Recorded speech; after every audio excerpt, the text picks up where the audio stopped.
আসসালামু আলাইকুম ওয়া রাহমাতুল্লাহি ওয়া বারাকাতুহু। সম্মানিত মুসলমান ভাই ও বোনেরা,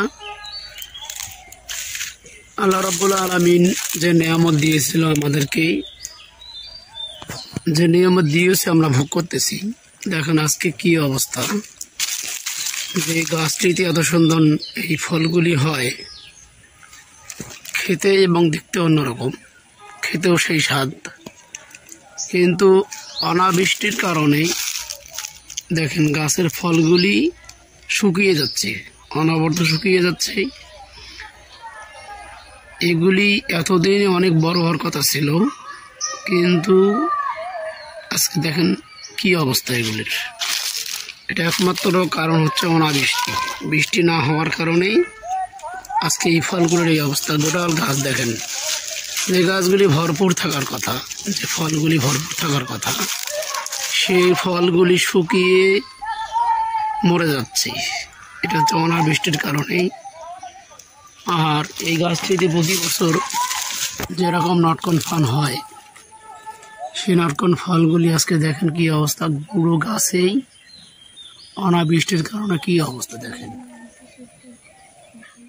একদম শুকিয়ে গেছে পুরো গাছ।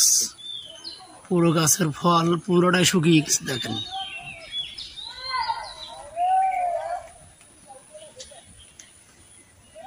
করুণ অবস্থা, এই ফলগুলি শুকিয়ে গেছে সবগুলো, আর হবে না। আর একটু পরে দেখবেন যে আরেকটি গাছ দেখাবো আমি, সেই গাছটিতে কত সুন্দর নটকন ফল দেখেন। আরেকটি গাছ, যে গাছটিতে কত সুন্দর ফলন হয়েছে, এটিতে প্রতিনিয়ত পানি দেওয়া হয় গাছের গোড়ায়। দেখেন এই কারণেই আল্লাহ নিয়ামত দিয়েছেন, কিন্তু অনাবৃষ্টির কারণে গাছটিতে পরিপূর্ণ গাছ শুকিয়ে যাচ্ছে। দেখেন এই গাছটিতে কত সুন্দর হয়েছে নটকন।